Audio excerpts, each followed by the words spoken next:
అందరూ కూడా మాట్లాడేది ఈ ఆంధ్రోళ్ళతోని పంచాయతీ అవుతుందక్క, ఏం చెప్పాలి, మా గురించి ఎట్లా చెప్పుకోవాలి, మన సంస్కృతి గురించి ఎట్లా చెప్పుకోవాలని మాట్లాడినప్పుడు బతుకమ్మ వచ్చిన తర్వాత బలం వచ్చింది. బతుకమ్మ పాట వచ్చిన తర్వాత ఇది మా సంస్కృతి, ఇది మా పండుగ, ఇగో గిది తెలంగాణ అని ఎత్తిన ప్రతి బతుకమ్మలో కూడా జై తెలంగాణ జెండా పెట్టి మా ఆడబిడ్డలందరూ కూడా బతుకమ్మ అంటే ఏందో ప్రపంచానికి పునఃపరిచయం చేసుకోవడం జరిగింది. ఏ ఉద్యమానికైనా డెఫినెట్గా భౌగోళిక స్వరూపం ఉంటుంది, శక్తులు ఉంటారు, వ్యక్తులు ఉంటారు, కానీ ఒక సాంస్కృతిక పునాది, సాంస్కృతిక నేపథ్యం ఉన్నప్పుడే ఆ ఉద్యమాలు తుదముట్టాయని చెప్పి అందరం కూడా అనుకుంటాం. తెలంగాణ ఉద్యమానికి బలమైనటువంటి సాంస్కృతిక పునాదినిచ్చి ఆడబిడ్డలందరినీ ఉద్యమంలో జత చేసినటువంటి ఘనత ఇక్కడ ఉండేటటువంటి జాగృతి కార్యకర్తలదేనని నేను ఇవాళ సగర్వంగా ప్రకటిస్తూ ఉన్నాను. మరి ఇవాళ మిమ్మల్ని నేను కోరేది ఒకటే, కష్టపడ్డాం, తెలంగాణ తెచ్చుకున్నాం, కానీ మనం కలలు కన్న తెలంగాణ వచ్చి 12 ఏళ్ళైనా ఇంకా కూడా మనకు రాలేదు. ఏమేం కలలతో తెలంగాణ తెచ్చుకున్నామో ఆ కలలన్నీ ఇంకా నిజం కాలేదు. మరి తెలంగాణ ఉద్యమ రథం, ఆనాటి ఉద్యమ రథసారథి కేసీఆర్ గారి నేపథ్యంలో తెలంగాణ ఉద్యమ రథం ఎక్కడో దారి తప్పింది. తెలంగాణ ప్రజల ఆర్తిని అది అర్థం చేసుకోలేకపోయింది. డెఫినెట్గా సామాజిక తెలంగాణ రథచక్రం అనేది విరిగి ముక్కలైపోయింది. ఒక కొత్త రాష్ట్రం వచ్చిన తర్వాత ఏ తరహా అయితే పని జరగాలో, ఏ తరహా అయితే పనులు ప్రారంభించుకోవాలో అవి జరగలేదని చెప్పడానికి ఒకంత బాధపడతా ఉన్నాను. ఆనాడు ఏమనుకున్నాం, తెలంగాణ రాష్ట్రం వస్తే మనందరి బానిస సంఖ్యలు పోతాయి అనుకున్నాం, కానీ రైతులకు బేడీలు పడ్డాయి, ఇసుక దందా మీద ప్రేమతోని నేరెళ్ళల దళితులకు దెబ్బలు పడ్డాయి, చావులైనాయి.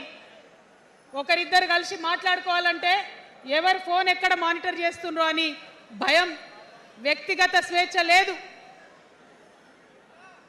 దారుణమైనటువంటి నిఘా నీడలో తెలంగాణ అంతా కూడా బతికింది. ఇది వాస్తవం. మనం అనుకున్న కలల తెలంగాణ రాలేదన్నది ముమ్మాటికి వాస్తవం. మరి అటువంటి సందర్భంలో నేను ఇవాళ మీ అందరికీ ఒక మాట చెప్పాలి. ఆనాడు పరిపాలించిన కుటుంబంలో నేను కూడా ఒక భాగం. ఆనాడు పరిపాలించిన కుటుంబంలో ఒక భాగమైనందుకు కొన్ని విషయాలకు నేను సిగ్గుపడతా ఉన్నాను. తెలంగాణ ప్రజల్ని క్షమించమని కూడా కోరుతా ఉన్నాను. కానీ తెలంగాణ సాధించినందుకు మాత్రం చాలా గర్వపడుతున్నాను. నా జన్మ ధన్యమైందని చెప్పి భావిస్తూ ఉన్నాను. మరి అనేకమైనటువంటి తప్పులు జరిగినాయి, అనేకమైనటువంటి నేరాలు జరిగినాయి, అనుకున్నటువంటి తెలంగాణ సాధించుకోలేదు. మరి ఆ తప్పులో ఎక్కడో ఒక దగ్గర నాకు భాగం ఉందని చెప్తున్నప్పుడు మరి కేవలం క్షమాపణ చెప్తే సరిపోతుందా? ఏ తెలంగాణ అయితే కావాలనుకున్నామో, ఏ సామాజిక న్యాయ తెలంగాణ అయితే రావాలని అనుకుంటున్నామో దానికోసం నడుం బిగించి కష్టపడి పని చేయాల్సిన అవసరం కూడా ఉంది. మరి ఇవాళ పని చేయడం కోసమే తెలంగాణ రాష్ట్ర సేన ఇవాళ తెలంగాణ ప్రజల ముందుకు వచ్చింది. రేపటి నుంచి మీరు చూస్తారు మా పని ఎట్లుంటుందో, మా పనితీరు ఎట్లుంటుందో.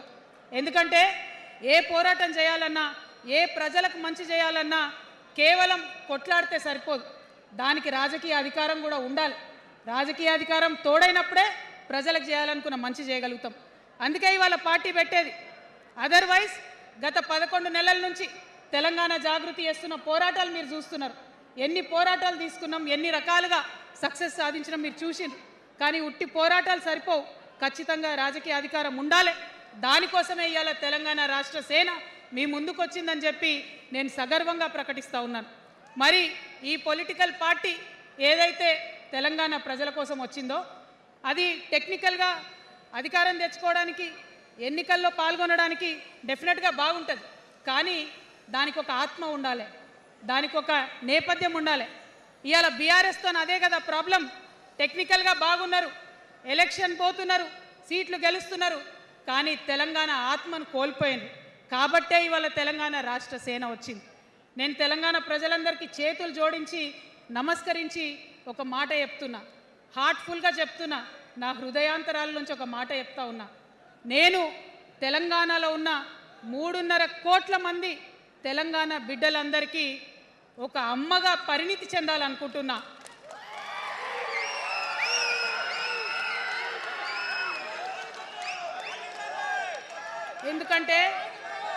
ఎందుకంటే ఒక అమ్మతనంతో పరిపాలన జరిగినప్పుడే బిడ్డలకి ఏదైనా కష్టం వస్తే అమ్మ హృదయం బద్దలవుతుంది. అటువంటి దుఃఖంతో పరిపాలన జరిగినప్పుడే, అటువంటి సంవేదనతో పరిపాలన జరిగినప్పుడే, అటువంటి ఆర్తితో పరిపాలన జరిగినప్పుడే రాష్ట్రం ముందుకు పోతుంది, రాష్ట్రంలో ఉన్న ప్రజల కష్టాలు తీరుతాయి. మొన్ననే కదా కులగణన లెక్కలు వచ్చినాయి. కులగణన లెక్కలను పెట్టారు. తెలంగాణ రాష్ట్రంలో వెలమూల జనాభా ఎంతుందో తెలుసా? మన బాలసంతోల గుడిసెల కంటే తక్కువనే వాళ్ళ ఇల్లు,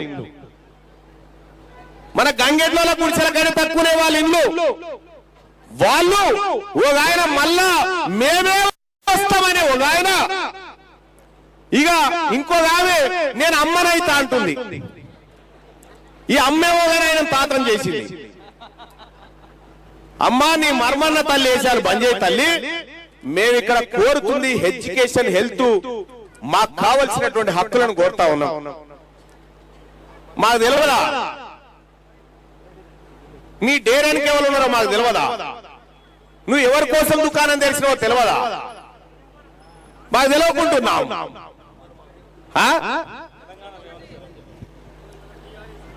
మా అమ్మ మా ముదిరాజు తల్లి,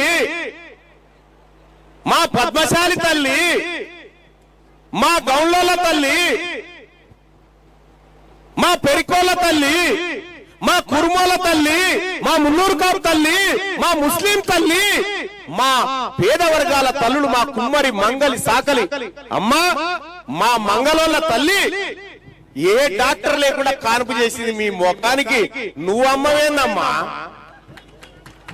నువ్వు అమ్మవేందమ్మా మాకు? ఇవి అమ్మనా? నేను అమ్మనైతా అంటున్నాను. మా అమ్మ సారదండ చేయలేదయ్యా, మా అమ్మ సారదండలు చేయలే. మా అమ్మ కష్టపడ్డది, మా అమ్మ కూల్యాలు చేసింది. నీ లెక్క దిగుమతి అయ్యి ఇలా ఈమె చేసినాకనే బతుకమ్మనట, ఈమె ఆడినాకనే బతుకమ్మ ఎరకనట మనకు. అది వరకు ఎవడు బతుకమ్మ ఆడలేమంతాన. ఇవాళ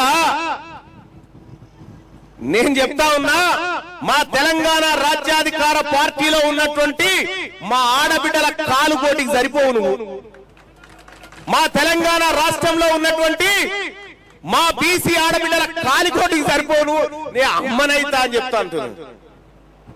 అమ్మా నేను ఈ వేదిక మీద నేను చెప్తా ఉన్నా, రెండోసారి మంత్రివర్గ విస్తరణ అయినప్పుడు వాకటి శ్రీహరి గారు, అడ్లూరి లక్ష్మణ్ గారు, వివేక్ గారు, ఈ ముగ్గురు ప్రమాణ స్వీకారం చేసిరు.